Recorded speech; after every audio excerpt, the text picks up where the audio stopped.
explain it, nah, nah. Maybe it's the way you look in my eyes. How I feel is beyond words can describe. What's good, y'all? How you This is ignite this Erica fire Vane back so again deep with another inside. Insecure video. In this video, I will be breaking down season 1, episode 2. Let's get into it. All right, y'all. I'm very excited to be breaking down Insecure. I am hoping that y'all are excited as well. I'm checking out the comments for these videos, so be sure to post a comment. Let me know what you think, what you loved about the show, what you loved about the specific episodes, all of that and more. Any questions that you might have, let me know all of that and more. I will be checking out the comment section. And also, if you're new here, go ahead and hit the subscribe button. I'm breaking down Insecure right now, but I also break down All American every day. We're breaking down Power Book. We're breaking down Power Book 3, Raising Kanan. We're breaking down Grownish.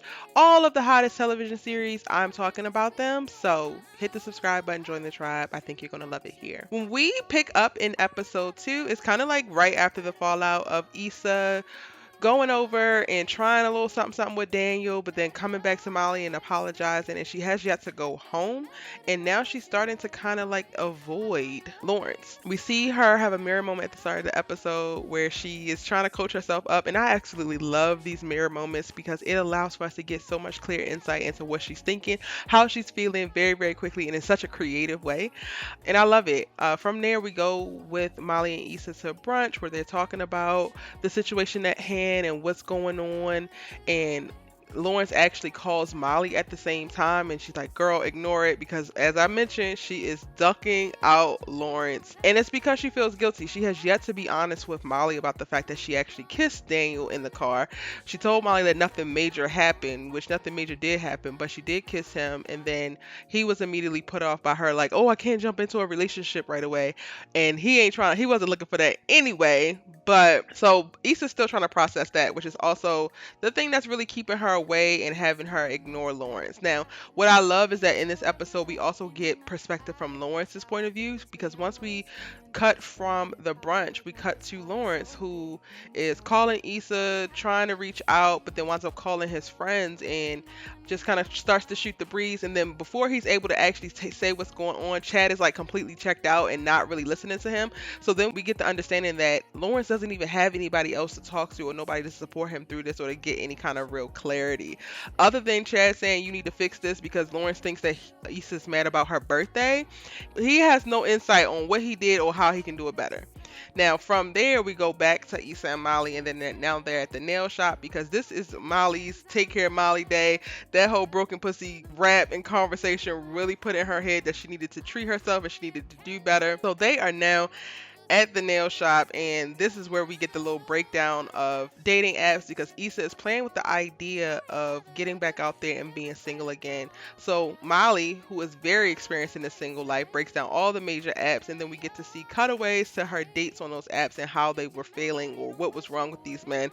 And this is just absolute comedic gold, and it was honestly, it still rings true today. I actually tried a dating app last year and it was a tragic fail. These men are out here set tripping.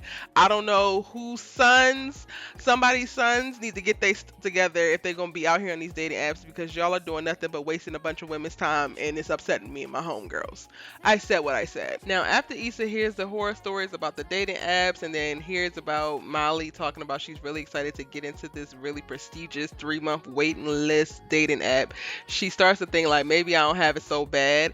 And Molly is like, okay, I'm going off to my next appointment on my thing, and I kind of want to do it alone, but she doesn't say that, but you basically get that, which forces Issa to like, all right, let me just go ahead, go home, deal with my relationship, we could talk about this. And she tries, y'all. She does everything up until getting out the car after she pulls up in front of her apartment complex, because she talks herself out of it, and instead of going in to talk to Lawerence, she actually goes to the Rite Aid to buy panties. Which is so relatable and true.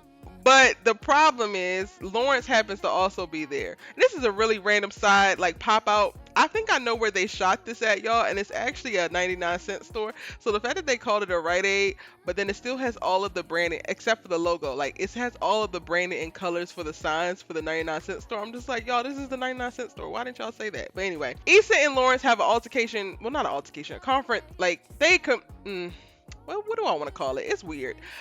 Issa and Lawerence run into each other here, and Lawerence confronts her about ignoring him and ghosting him. And it's so sad because he had just bought a bunch of things. He bought a card, he bought a little bit of decorations. He's like, all right, I'm about to redo this birthday thing and we about to get back on track. And when he sees Issa buying panties, he puts two and two together like, yo, are you really not coming home? And Issa's like, I'm not talking about this here. And then it kind of like ends there with a little comedic relief of her like, oh, could I get you a little bonus card so I can get some discounts? And Lawerence like, hell no, and walks off. Literally comedic gold. And then we go back to Molly's house where Issa appears again because what? She is going to continue to ignore Lawerence. And it's like, girl, why are you running from this relationship so much? And then she finally comes clean of like, oh, because I kissed Daniel and I don't know what I want and I'm trying to figure it out. I think that one thing that they did really, really well with this series is establish very early on that Issa don't know what the hell she wants. She don't know what she doing or what's going on. She just knows that she wants something else, and that is very relatable. Now she tries to pull things together, and you know, she goes to work the next day in a little suit that Molly has because what? She ain't been home and don't have no clothes. All she has is new panties. So she's a little bit more pulled together, and we get to see her also still interacting with Daniel. And when she's at work, we get a little bit more character development for her because we get to see her like step in a little bit more confidence of like, okay, I think I got this project handled. I'm pretty sure I'm good to go. I don't need any help when Frida's trying to like talk to her and give her these different ideas. And it's like, this is so synonymous for her dang on life because while you out here trying to fake the funk, sis, like you got it together, you absolutely do not. And because you don't, you crash and burn. Now, don't get me wrong. We Got Y'all has many areas of opportunity. However, Issa definitely dropped the ball when it came to this presentation, and she didn't know what she was going to bring to the table.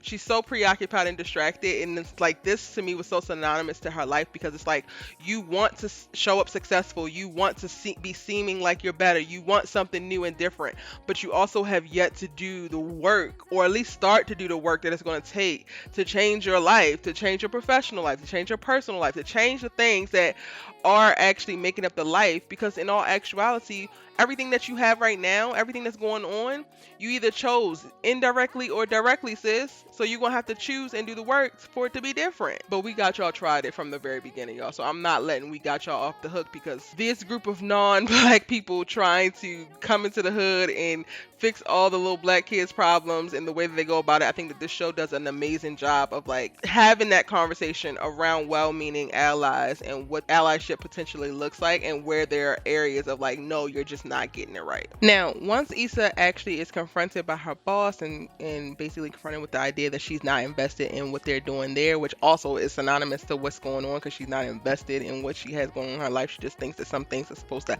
happen for her without her actually doing the work, but I ain't gonna go back into that. Once she actually puts a little bit of effort in, we start to see her actually make traction at We Got Y'all in this potential project that she's working on with Frida. And that to me, it really starts to foreshadow what we're going to see with the rest of the season of like, what is this going to look, what actions are you going to take, Issa, to get these different results that you want, and what little wins are you going to get along the way. Now also, while Issa's going through what she's going through, Molly is getting her little, her pussy problems together and trying to address her love life and what she got going on, and she gets confronted with her co-worker's engagement, and her Asian co-worker is actually engaged to a black man, and that is something that rubs up against Molly because that's what she wants, right? She wants love, she wants black love, and this sends her to a place of jealousy and insecurity, and we see that kind of like continue to play out. So she is back in these dating streets, and we see her, going on more dates, and one in particular seems like it's going really, really well. He's smart, he's intelligent, he has his own, he's doing all the right things until the very end. He thinks that they're supposed to have sex immediately, and this is one of the dates or one of the situations that really pushes Molly to reconsider like how she's moving and like make a stand of like, no, she doesn't want just sex, and this is not enough. It needs to be something of substance, and she needs to start moving differently as well so that she can start to attract and get the things that she wants. Now she winds up running into Jared from the previous episode, and that becomes okay, maybe this could be that thing. Now, having left work and done the whole thing about getting more invested and coming up with ideas and finding a little bit of success with that, Issa musters up the courage to go home. And though things aren't fixed for them, they're able to at least come to common ground, to be cordial, and we can see by the very end of the episode that this is going to be a starting point for them and whatever both of them decide, Issa and Lawerence, to do with their relationship. Whether Issa's going to decide to be honest and open about her feelings, and if Lawerence is going to decide to change, get his butt off this couch and do something. And we're going to talk about that in episode 3. Be sure to hit the subscribe button so that you don't miss any of my insecure breakdowns, y'all. I really enjoyed this episode because it really helped give us a lot of character development and a little bit more backstory for our girls. So we get to learn a lot about Issa and a lot about Molly, and specifically the ways that they think in this episode. Let me know what you thought was the best part of the episode in the comment section down below. I do have my Insecure playlist here, so if you missed my episode 1 breakdown, you can click the playlist and go ahead and rewatch it. And I also have 2 suggestions for some other series that you should check out.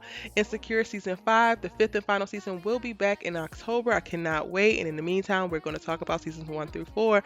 I'm so glad that you're here joining me. Thank you so much for watching the video, and I will see you in the next one. Bye.